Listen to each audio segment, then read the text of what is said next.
नमस्ते, शुभ सकाळ सगळ्यांना. सगळ्यात आधी तर मी अश्विनी साई सिस्टर चॅनलमध्ये आपलं सर्वांचं खूप खूप स्वागत करते.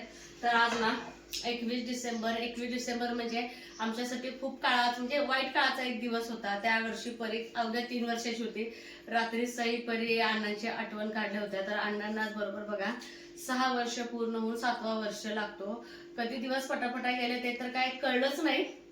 आणि ते म्हणतात की गेले ते आठवणी राहिले ते दिवस तशापैकी आहेत. पोरी काय तर काय आठवण काढतात. तसं जर बघायला गेलं सईपरीला ना जास्त म्हणजे त्यांच्या आजोबांचा सहवास काहीच मिळाला नाही. ते एक मला खूप वाईट वाटतं. जे आठवेल ते दोघे बडबडत असतात सारखं. आणि खूप वाईट दिवस जेव्हा अण्णांना अटॅक आला होता किंवा ऍडमिट वगैरे झाले होते त्यावेळेस ते दिवस मी कधी सुद्धा ते विसरू शकणार नाही. तर म्हणलं अण्णांची पुण्यतिथी आहे तर त्यांना पुरणपोळी खूप म्हणजे खूप आवडायची. इतकं त्यांना शुगर होतं पण पुरणपोळी खायचं कधीच सोडलं नाही. तुम्हाला माहितीये शुगरवाले लोक कधीच ऐकत नसतात आपलं कुठली गोष्ट. जी खाऊ नका ते खाणार. तसं अण्णा पण खूप हट्टी होते. म्हटलं आता घरची डाळीचीच अण्णाला पुरणपोळी करावं. आई परवा भरडता जी डाळ ठेवली होती हरभऱ्याची ती डाळ म्हटलं आपली घालावं.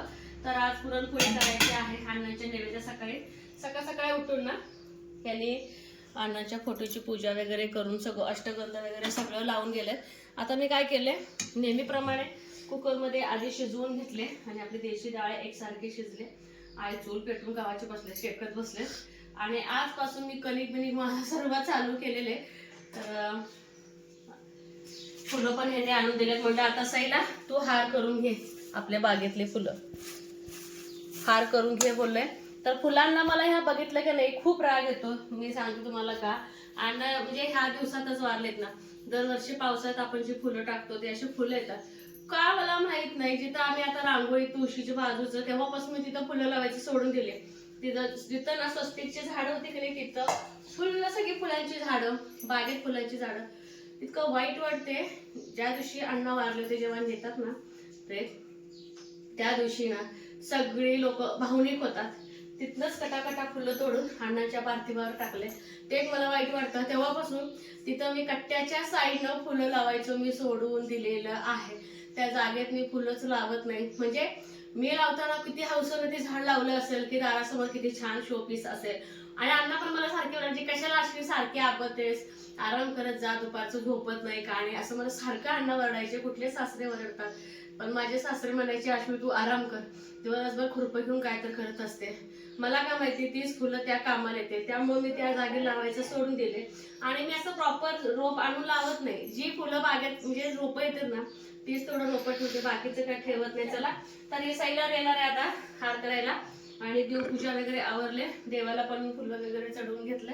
कणिक मळून ना असं याच्यामध्ये पाणी घालून ठेवले जेणेकरून हे बघा कणिक आपलं छान ना भिजली जाते. आणि त्याच्यावर तेलाचं पॉकेट थोडंसं रॅप केले. तर चला पटापटा मला भजीचं पण मळून घ्यायचंय आणि ते बाहेर पण मला द्यायचं आहे. आईनं म्हणजे आमटीसाठी पण ह्याला काढता येईल आणि चटका पण देता येईल. तर हे पातेलमध्ये कुकरचं भांडं ना स्वच्छ ह्यातनं पाणी घेणार आहे सगळं. आधी तू ठीक आहे बस की एवढी आमटी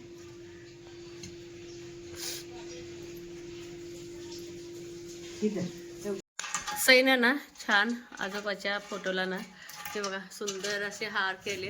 त्या बाबांनी फुलं तोडून आटलेले आणि छान असे अगदी मस्त असं. कसं वाटतं अण्णांची आठवण आल्यावर ग हा कसं वाटतंय. सईच्या आजोबाचं लय भांडणं व्हायची लहानपणी टीव्हीच्या रिमोटसाठी. कार्टून ना अण्णा आमचे छत्रपती संभाजी महाराज त्यावेळेस ना सिरियल होते. तर छान असं आले. तर चला यू सईला अण्णाने आशीर्वाद दिला. सईला फुलच पडलं की खाली का हा अण्णा नमस्कार कर. सदैव असंच पाठीशी राहावा म्हणा. काय योगा आहे ग हा. कॅमेरा चालू असताना फुल पडला अण्णांचं. चला ते स्वयंपाकाच तयारी करायची आहे. पोरं करतात सगळं काम पण परत सगळं आपल्याला काढावं लागतंय. हे अष्टीगन बुक्का ह्यानं दिलं होतं. भजीचं पण म्हणायचंय मला. बघता 9:15 वाजले. चला सगळं साहित्य किचनवरती ठेवले मी तसंच काढून एक एक एक एक आत्ता आंघोळ झाले. बरोबर तर लय लाडाची 3च वर्षाची होती. दरवेळेस का नाही कटाची आमटी बनवायचं म्हटलं की चुलीमध्ये एक कांदा टमॅटो भाजायला टाकलेलं असतं, त्याच्याने चव खूप वेगळी येते. आणि आजकाल ना आमच्या घरात कटाची आमटी कोणालाच आवडेना, सई तर खातच नाही, त्याच्यावरचे तिचे बाबा. आणि मला नेहमी आवडायची ही आमटी, बिलकुल प्रेग्नन्सीमुळं म्हणजे इतकं असं वाटत नाही की खावावं असं. पण त्यासाठी बघा तरी पण ओलं खोबरं लसूण आलं वापरलेलं आहे आणि ताजं कढीपत्ता. तर अगदी थोडं असं बनवायचं आहे. तर ज्या कढईमध्ये मी डाळ म्हणजे डाळीला चटका दिला होता का नाही त्याच कढईमध्ये मी आमटी करायला, कारण बघा असं हे चुलीवरती काळा झालेलेच कढई म्हटलं त्याच्यावरती तडका देऊन मग दुसऱ्या पातेल्यामध्ये ठेवायला बरं पडते. मसाला पूर्ण भाजलं का नाही मग त्याच्यामध्ये जे काय मिक्सरमध्ये बारीक केलेले का नाही ते पाणी पूर्ण खंगाळून घेते आणि जेवढं तिखट पाहिजे. कटाची आमटी शक्यतो झणझणीत छान लागते. तर अशा पद्धतीने पण आमटी छान लागते. ऑप्शन आहे बरं का, कोण कांदा टोमॅटो घालते कोण नाही. माझ्या माहेरी तर घालत नाहीत पण इथं आई घालते त्या म्हणून मी घालते. तरी मला आई बोलत होत्या की अश्विनी आज कांदा टोमॅटो वगैरे तू भाजली नाही किंवा भाजायला दिली नाही. तर नाही म्हटलं, अगदी थोडी अशी आमटी बनवायची आहे. तर एवढ्या आमटीतली सुद्धा ना रात्री आमटी शिल्लक राहिलेली होती. कारण की काही जणांना बघा आमटी इतकी प्यायला आवडते पण आमच्या घरात जास्तीचं कोणाला आवडत नाही. म्हटलं संध्याकाळचा स्वयंपाक करत बसण्यापेक्षा होऊन जाईल म्हटलं. तरी मला संध्याकाळी दुसरा स्वयंपाक करावाच लागणार आहे असं तरी मला वाटतंय.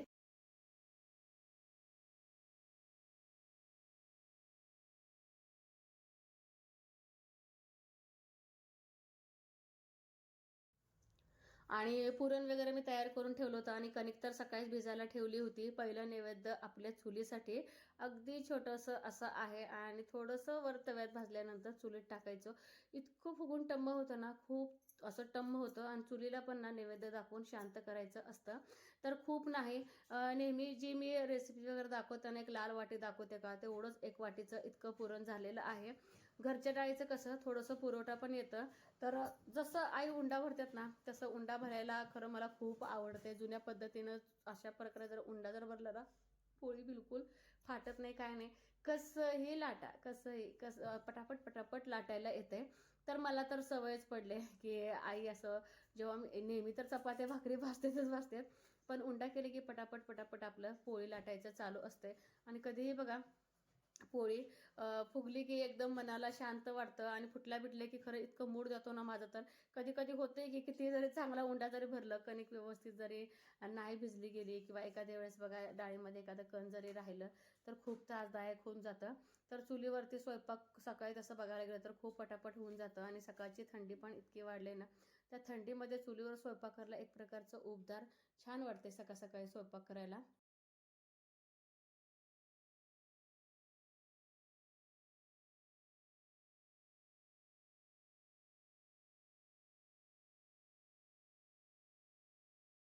नैवेद्य दाखवलंय, सगळं स्वयंपाक पण आमचं झालंय. तर एक ठेवायचा आणि एक असं नैवेद्य दाखवायचा असतो. तर हे दाखवतात नैवेद्य आणि सगळं स्वयंपाक आमचा झालेला आहे. गाईला का हां देऊया की. तर ह्या प्लेटमध्ये ना गाईला द्यायचं मला नैवेद्य दाखवून, मोठ्या पोळीचा नैवेद्य.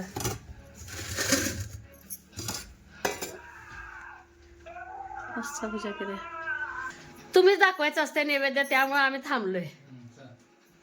जवळला गेलताय का काय करायला? तुरी वाळल्या काय म्हणजे उपनायचं आहे काय? मग कुठं उपनायचं मळ्यात का म्हणजे हा वाळल्या म्हणते त्या तुरी वाळल्या. हा आईचं टेन्शन.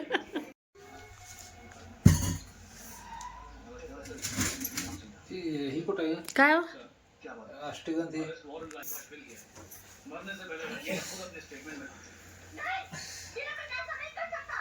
नातींना घेऊन त्यांचं खरेदी करायला जे काय फिरायला लागतंय ते साहित्य. तर 3:45 वाजले. तसंच माझं हे सगळी घरात असेपर्यंत झाडायचं चालू आहे. ए लकुडी तू जातोस काय? येऊ नको तुला ये म्हटले नाही, तू जातोस काय म्हणते तुला? हा झोप काढले रात्रभर वरडते नुसतं. तुझं दूध पिलीस का? पिऊ रे पटकन जावा. आजीची खरेदी करायला चाललेत पोरी. 2 तासामध्ये आई, सई, परी खरेदी करून आले. पण काय काय खरेदी केले मी काय बघितलं नाही. म्हटलं तोपर्यंत नेहमीप्रमाणे आपलं गार्डन साफ करायचं. शेळ्यांपासलं काय झाडलं नाही, फक्त वैरण टाकलं आणि झाडू, भांडी. तर फक्त बघा मला भाकरी थापायला तेवढं येईल असं वाटलं इझिली, पण बोट्याला मार बसायला लागले. तर ह्याच्या साह्यानं आता माझं आज काम चालू आहे. तर ठीक आहे म्हटलं. तर आपलं ना मकाची भाकरी चालू आहे. फक्त मकाचं दळण तेवढं ना आपल्या गिरणीत येत नाही. मकाचं दळण मात्र बाहेरनं दळून लागतं. अगदी पिवळी धमक आणि खूप छान ही भाकरी होती. हे बघा अगदी मस्त फुगून टम्म अशी काटापर्यंत ना ही भाकरी छान होते. तर बघू, चहा तर ह्यांना ठेवलाय, मळ्याकडे जायचं ह्यांना. तर वैरण पण आणायचे शेळीला आणि थोडी पण झाकायची. पटकन एका बाजूला चहा पण ठेवलाय. खरेदी काय केलं मी काय बघितलंच नाही. सकाळची पुरणपोळी आहेत 1-2, पण संध्याकाळी कोण खाणार नाही म्हटलं. तर आपलं भाकरी थापावं. तर बघू भाकरी थापून खरेदी काय काय केलंय ते पण बघूया. साहित्यामध्ये बघा साखर आणले आणि रव्याचे लाडू बनवण्यासाठी रवा आणलाय, परत तांदूळ आणि चिवडा करण्यासाठी चिवडा आणलाय.